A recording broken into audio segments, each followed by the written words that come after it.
Di situ ada penguasa wilayah Cieueuh, yaitu berupa wujudnya macan putih dan seekor ular yang raksasa, ular besar. Itu penguasa wilayah di Cieueuh. Dengan ilmu yang dimilikinya, Kyai melawan makhluk-makhluk astral. Lama perjuangan itu, sampai makhluk astral itu bukannya mengurangi, malah semakin banyak dan semakin banyak. Semakin hari pertarungan itu tidak cukup 1 hari.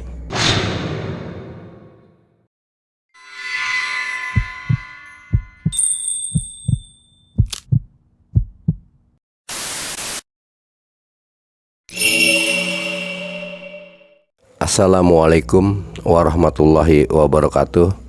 Salam jumpa kembali sobat mengulas malam dimanapun Anda berada, dengan saya Jampang. Pada video kali ini saya akan mengulas kisah dari satu kampung yang sangat angker sekali. Itu ada di wilayah selatan kota Cirebon, di mana kampung tersebut betul-betul kampung yang sangat-sangat ditakuti. Sampai-sampai tak seorang pun berani memasuki wilayah kampung tersebut. Baiklah, untuk sobat mengulas malam dimanapun Anda berada, saya ucapkan selamat menjalankan ibadah puasa. Semoga ibadah kalian terima di sisi Allah Subhanahu wa Ta'ala dan dimudahkan segala urusannya, serta diberi rezeki yang berlimpah ruah. Baiklah sobat mengulas malam, kejadian ini saya dapat cerita dari pembimbing saya kurang lebih tahun 2019 sebelum beliau wafat. Waktu itu saya ditelepon oleh pembimbing saya selepas pada maghrib. Saya ditunggu kehadirannya setelah Isya di pesantren. Waktu itu Isya setelah menjelang selesai Isya, saya berangkat ke pesantren, tepatnya di wilayah Cibogo, yaitu di selatan kota Cirebon, tepatnya di kecamatan Harjamukti, kelurahan Arjasunya. Berawal saya datang, ngobrol kesana kemari. Sempat waktu itu saya nyelentik sedikit tentang kisah sejarah dari awal muawal terjadinya sebuah pesantren yang berdiri kokoh sampai sekarang ini. Saya minta pembimbing saya untuk menceritakannya. Kebetulan beliau itu adalah keturunan yang ketiga dari pendiri pondok pesantren di Benda Kerep. Dulu daerah hutan itu ataupun daerah terlarang, di mana masyarakat yang sempat mencari kayu, dulunya itu wilayah hutan belantara, sekitar tahun 1862. Awal kisah, banyak warga mencari kayu untuk membakar dan memasak nasi maupun untuk memasak. Setiap orang yang masuk ke wilayah sana, tak satu pun orang yang bisa pulang. Entah karena apa, banyaknya orang yang kesana tidak bisa balik lagi, dan jarang sekali orang yang bisa masuk dan keluar dengan selamat.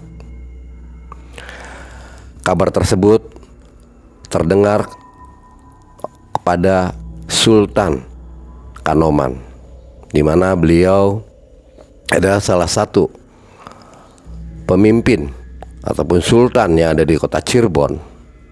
Dapat laporan dari warganya, dari rakyatnya, tentang kejadian-kejadian yang dialami oleh warga setempat yang sangat-sangat mengerikan sekali.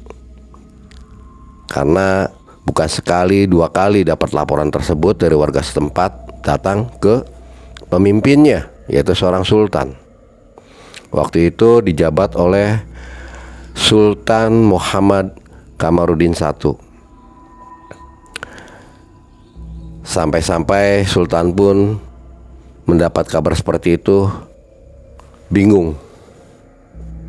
Kenapa bisa begini dan siapa yang sekiranya pantas untuk menaklukkan wilayah tersebut dari gangguan makhluk astral maupun dari perampok yang mengganggu serta ketenangan masyarakat ini kurang nyaman.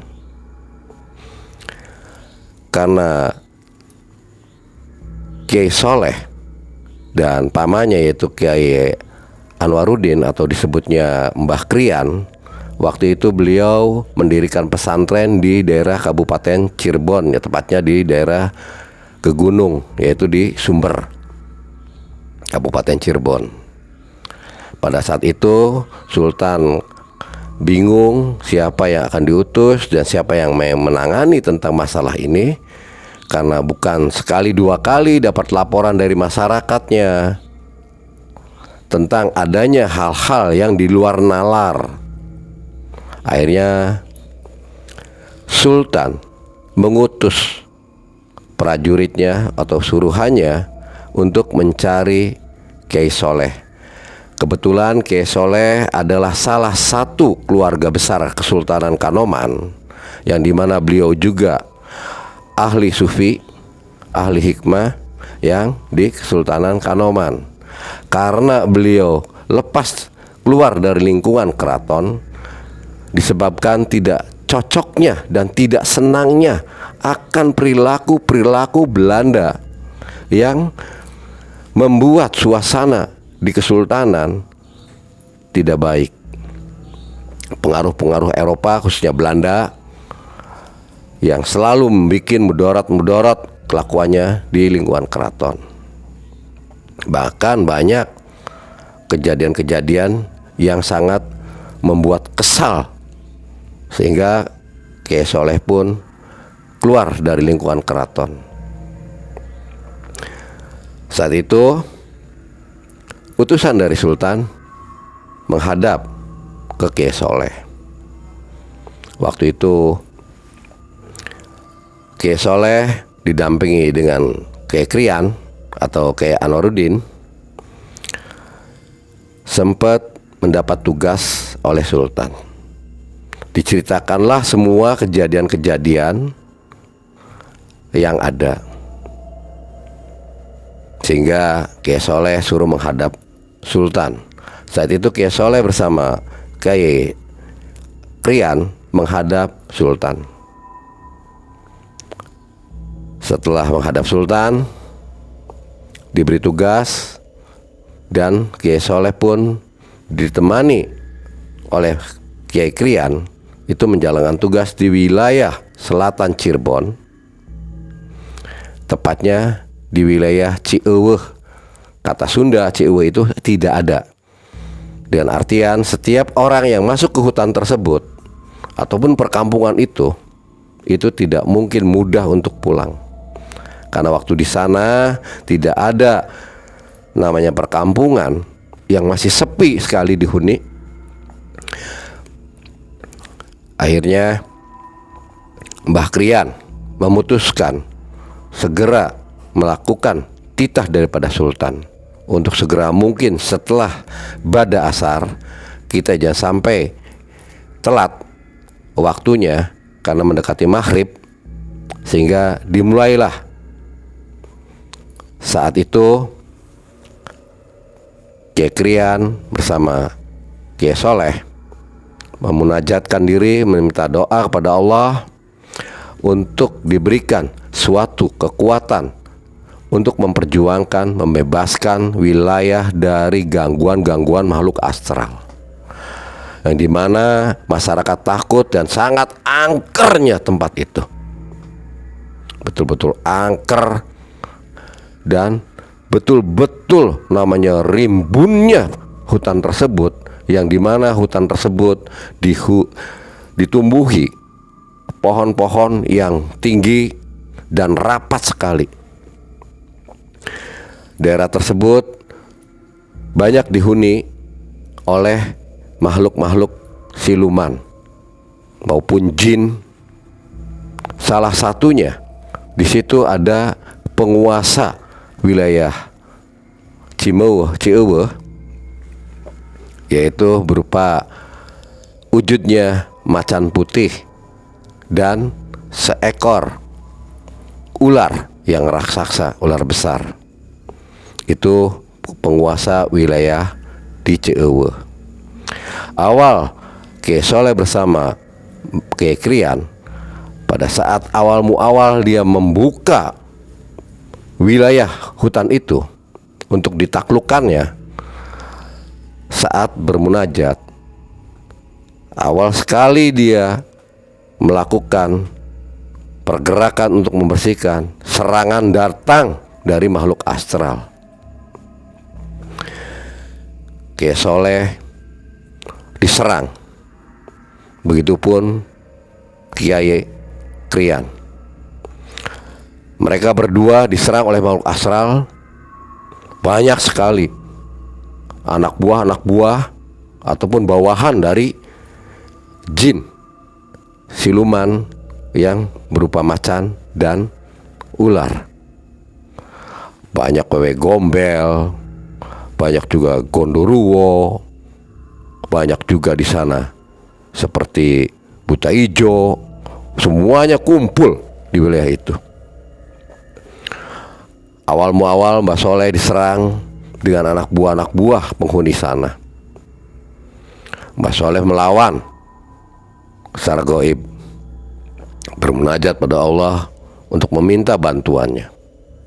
Hari pertama dimulai ingin membuka lahan ataupun hutan tersebut, Mbah Soleh sudah mempersiapkan segalanya dengan kemampuan yang dimilikinya bersama saudaranya, yaitu Kyai Krian.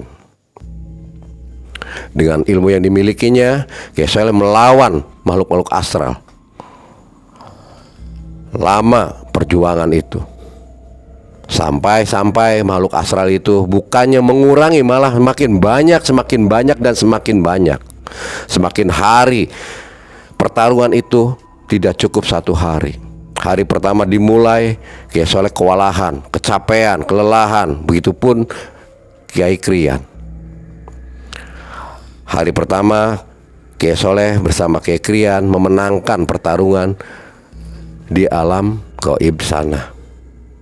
Di daerah itu awal munculnya wewe gombel, datang menghalau, menepis Kyai Soleh dengan ajian-ajiannya, dengan ilmu yang dimilikinya. Pertarungan pun betul-betul sangat dahsyat. Diawali dari bada maghrib sampai tengah malam. Teringat bahwa Kyai Soleh belum menjalankan sholat isya. Saat itu pun Kyai Soleh setelah serangan-serangan dapat ditaklukkannya, Kyai Soleh beristirahat dengan Mbah Krian untuk sholat isya berjamaah. Selepas sholat isya, pada saat beliau wirid, mendadak saat itu pun angin kencang sekali menerpa kedua kiai tersebut. Kyai Soleh terhuyung pada saat duduk wirid. Astagfirullahaladzim, ya Allah, ya Rasulullah, la haula wa la quwata illa billahil ilahil azim. Kyai Soleh menengok ke saudaranya, yaitu ke Mbah Krian. Ini serangan datang lagi, gimana? Ya sudah, kamu siap-siap lah, kita lawan, kita teruskan perjuangan ini, kita tarung sampai habis. Saat itu pun Kyai Soleh menepis serangan-serangan yang berupa angin kencang. Walaupun terhuyung-huyung, dihempaskan dengan sepenuh kekuatan yang dimiliki olehnya. Dihempaskan getaran-getaran angin tersebut yang menerpa dia, tarik ulur saat itu. Ditepisnya, mereka melawan lagi. Saat itu pun Kyai Soleh, Kyai Krian sempat berujar, kalau mau tarung, tunjukkan jati dirimu. Tak lama kemudian makhluk-makhluk astral itu muncul satu-satu. Satu-satu muncul. Ya Allah, ya Rasulullah, makhluk apa ini? Rambutnya tergerai. Ada yang memiliki rambut panjang. Begitu banyak kuntilanak. Ada juga gondoruo. Ada buta ijo. Ini datang lagi untuk menyerang. Hati-hatilah. Kamu harus waspada. Karena Mbah Krian adalah pamannya, mengingatkan kepada keponakannya yaitu Mbah Soleh. Kyai Soleh pun siaga sepenuhnya. Dia langsung bersila. Dia membaca wiridan-wiridan yang dia kuasai. Lama-kelamaan dari telapak tangannya itu keluar seberkas cahaya. Diterpaskannya cahaya tersebut kepada salah satu pemimpin yang ada di jajaran makhluk astral itu, yaitu Gondoruo.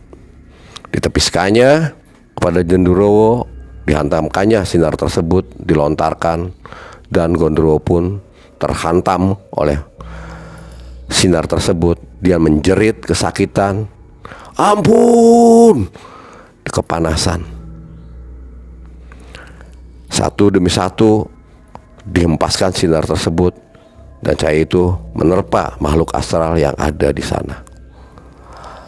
Kelelahan juga Mbah Soleh, karena bukan satu ataupun dua lawan yang dihadapinya, ratusan yang dihadapi oleh beliau. Satu demi satu dilumpuhkannya.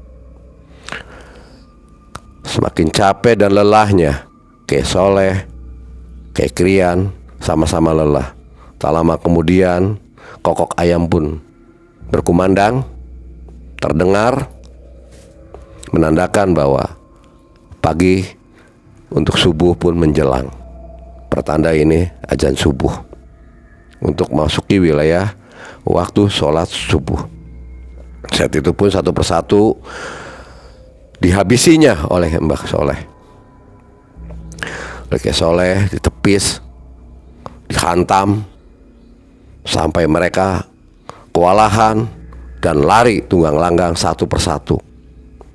Saat itu pun fajar menyingsing, menandakan Kyai Soleh dan Kyai Krian untuk menghentikan pertarungannya untuk melakukan sholat subuh.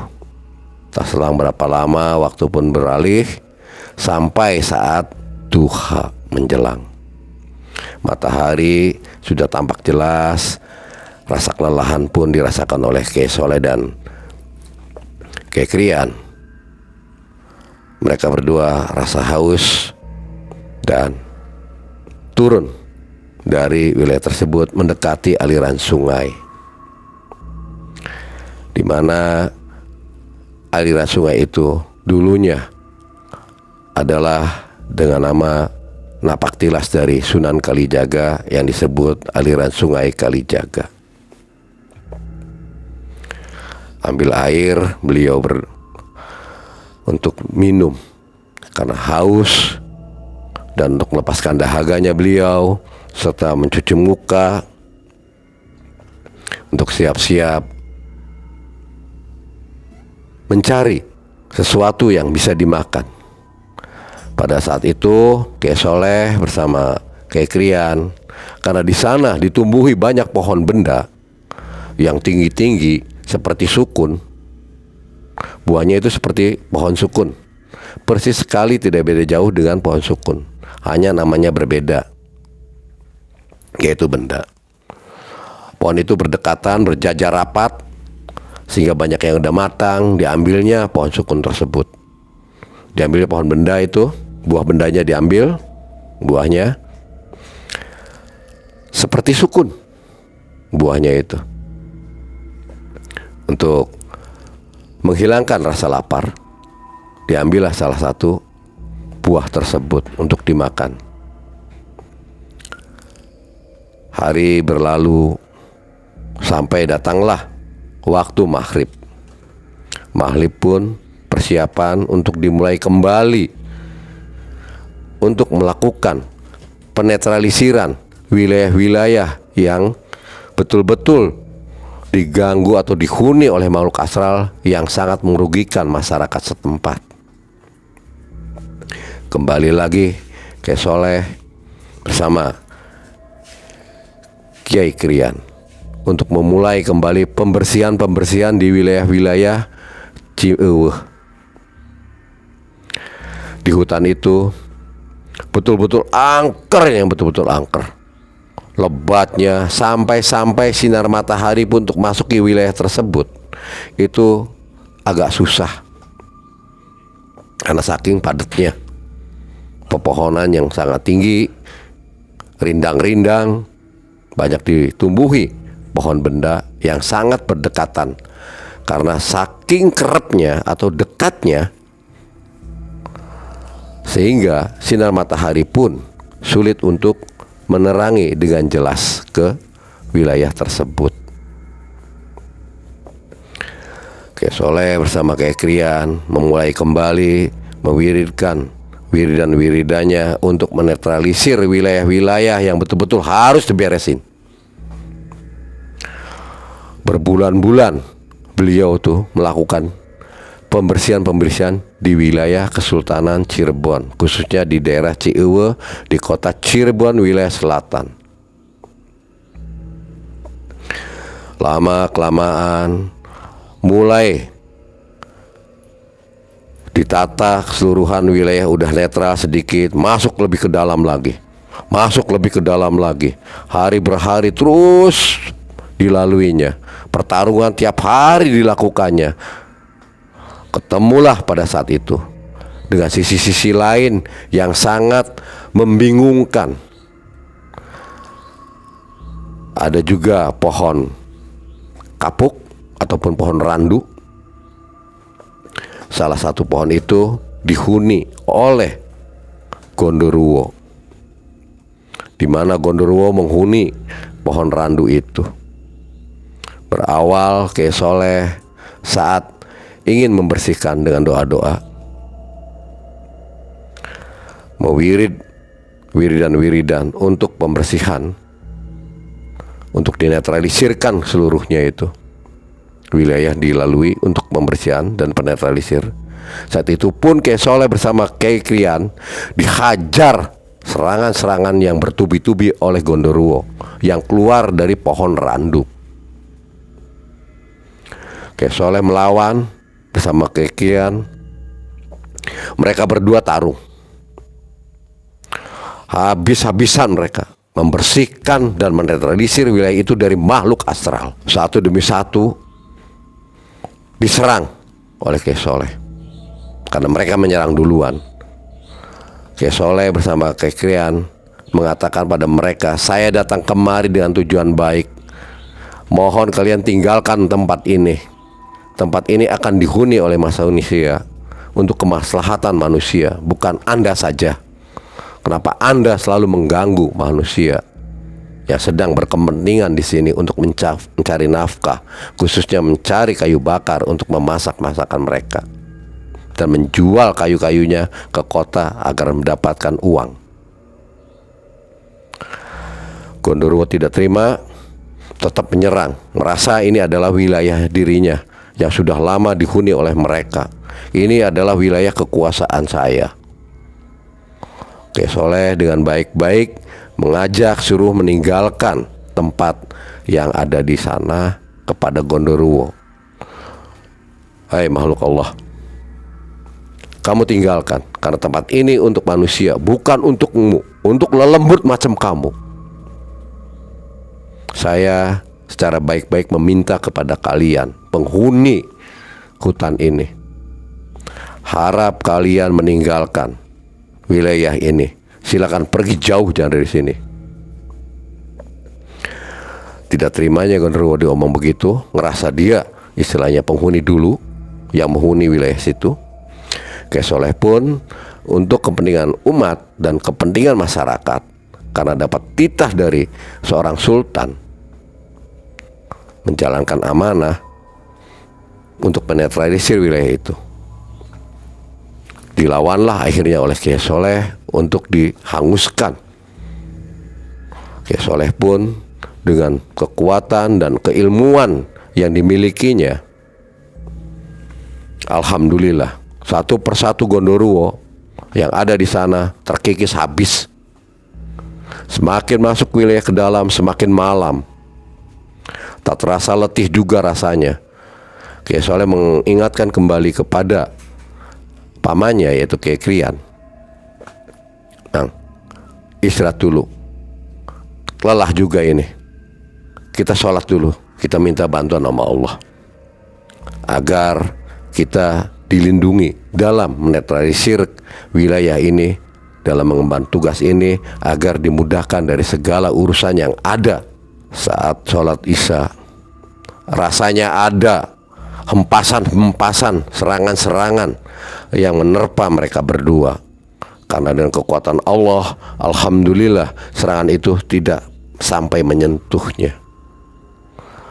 Banyak jeritan-jeritan yang rasa kesakitan tanpa disadari oleh Mbah Soleh dan Mbah Krian.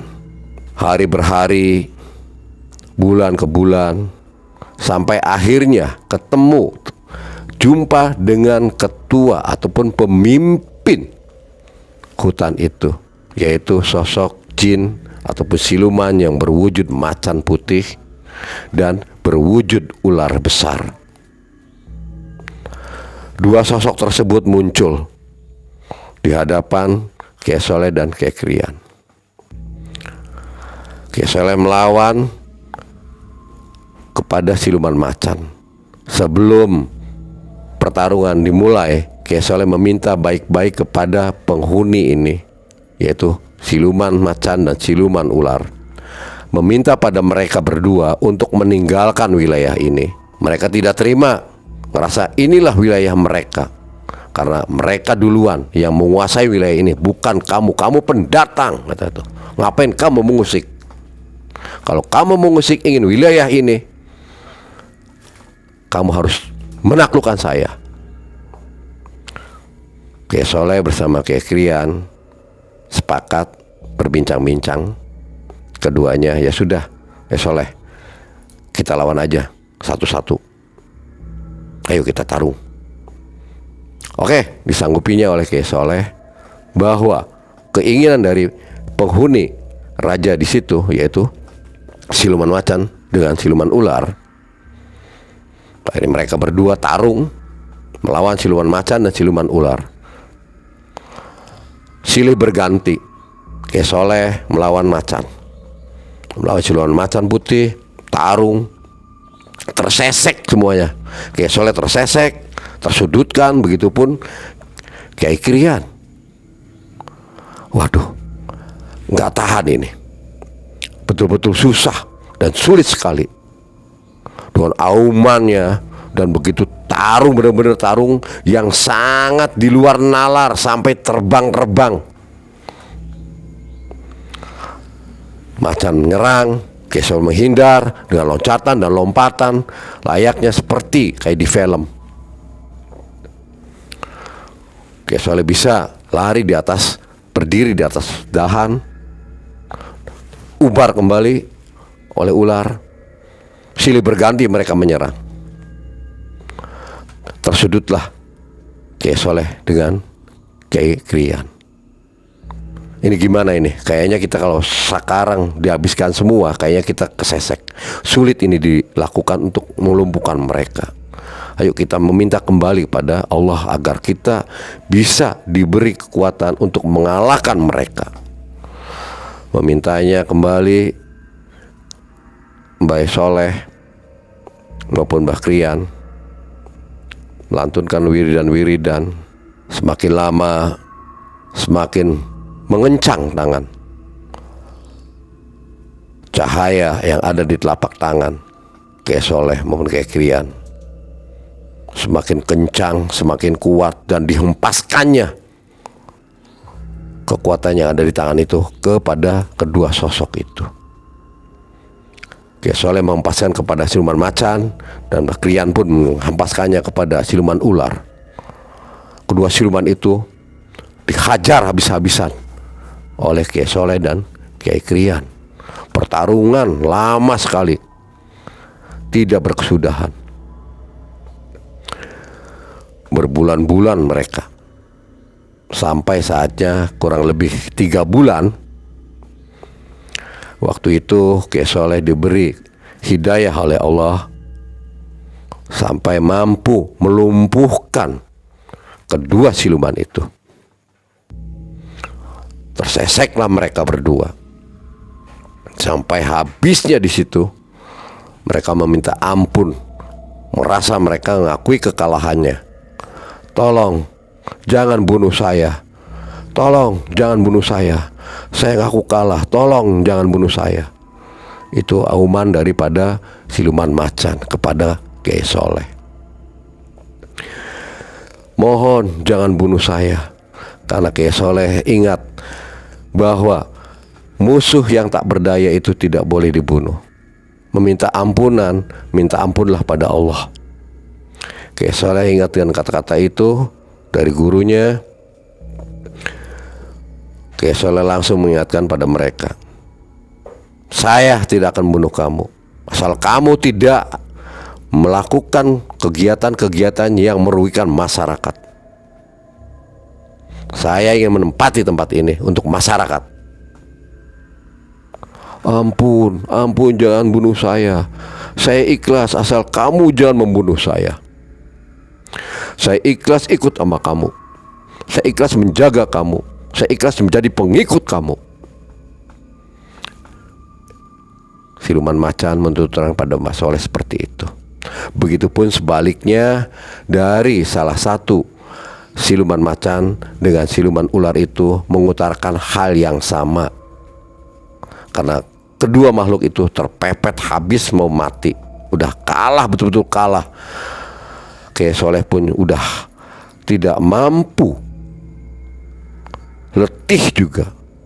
Namun teringat musuh yang sudah tak berdaya ini tidak boleh dianiaya.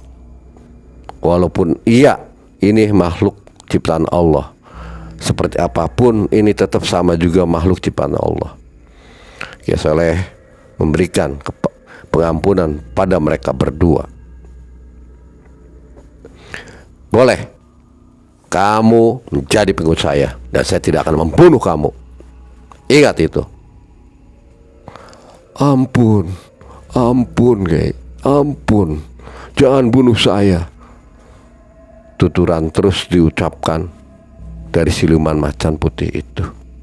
Saya mau menjadi pengikutmu. Saya berjanji selama 7 turunanmu saya akan menjaga turunanmu. Begitupun siluman ular telah ditaklukkannya sama seperti siluman macan, mengucapkan hal yang sama semacam itu. Baiklah kalau kamu memang betul-betul tidak mau mengganggu manusia di sini. Saya ampuni kalian dan kalian harus tunduk pada kami. Dengan tuturan seperti itu, siluman ular berucap sama dengan siluman macan, akan menjaga selama 7 turunannya dari turunan Kiai Soleh. Walaupun berlalu, saat menjelang subuh, Kiai Soleh karena musuhnya sudah ditaklukkannya dan mengajak Kiai Krian, kita persiapkan untuk sholat subuh. Karena musuh sudah tak berdaya dan mereka meminta ampun. Jadi gimana enaknya Krian? Ya udah gini lah. Hei, kamu siluman macan, kamu siluman ular, saya pegang omongan kamu. Kalau tidak, kamu berkhianat ataupun ingkar, saya akan hancurkan kalian berdua di muka bumi ini. Betul, ampun, saya betul-betul ingin menjaga turunan kalian dan saya ingin jadi pengikut kalian. Ya sudah, kalau begitu kamu harus masuk Islam. Suruh bacakan 2 kalimat syahadat oleh Kiai Soleh. Mereka berdua mengikuti ucapan Kiai Soleh, disaksikan oleh Mbak Krian. Mereka sudah masuk Islam dan menjadi pengikut Kiai Soleh. Setelah semuanya berlalu, sholat subuh pun menjelang. Kiai Soleh bersama Kiai Krian menjalankan sholat subuh, dan lokasi itu sudah dikuasai oleh Kiai Soleh.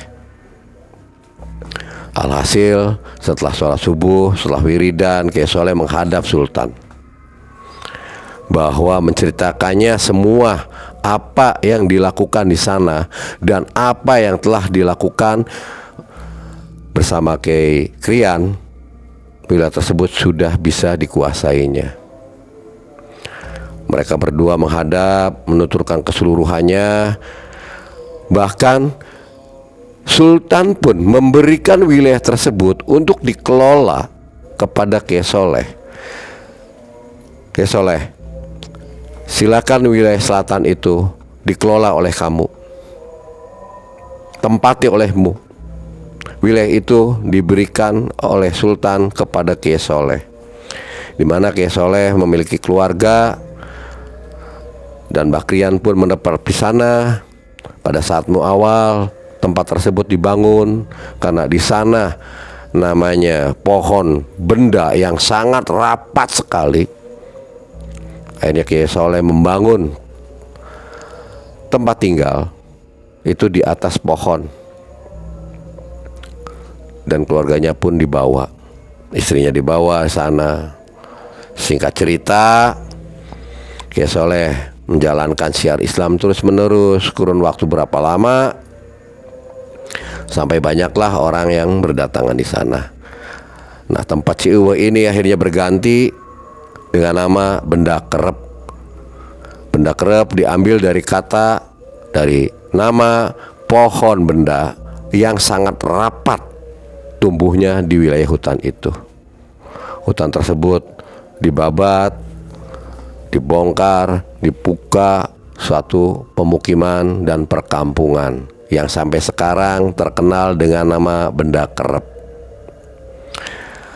Dan salah satunya di sana berdiri pesantren Benda Kerep, salah satu pesantren yang didirikan dari keluarga Kesultanan Kanoman, yaitu Kiai Soleh Jamjami, yang sampai sekarang pun dengan kesufiannya, dengan ilmu al-hikmahnya, Kiai Soleh menyebarkan syiar Islam sampai anak beranak, memiliki perkampungan.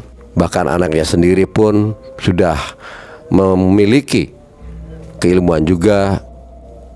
Dan Kiai Soleh membangun sebuah pondok pesantren, pesantren Benda Kerep, yaitu didirikan kurang lebihnya tahun 1800-an, 1800-an, abad ke-19 sampai sekarang. Begitulah cerita dari pembimbing saya, menceritakan tentang kejadian-kejadian yang ada saat di Benda Kerep, yang sekarang menjadi tempat wisata religi dan salah satunya tempat adat istiadat budaya Islam yang sampai sekarang tempat tertua pondok pesantren yang di kota Cirebon. Begitulah penuturan dari pembimbing saya pada saya, sampai saya pun memahaminya, sampai sekarang berdiri kokoh dan sempat untuk mengingat jasa-jasanya Mbah Soleh.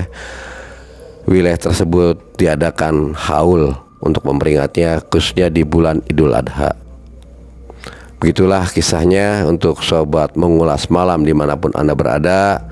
Apabila kalian belum tahu tentang sejarah Benda Kerep dan wilayah yang dulunya adalah perkampungan setan, sampai sekarang menjadi perkampungan pesantren, itulah kisahnya yang saya tuturkan pada malam hari ini untuk sobat mengulas malam dimanapun Anda berada. Mohon ambil hikmahnya,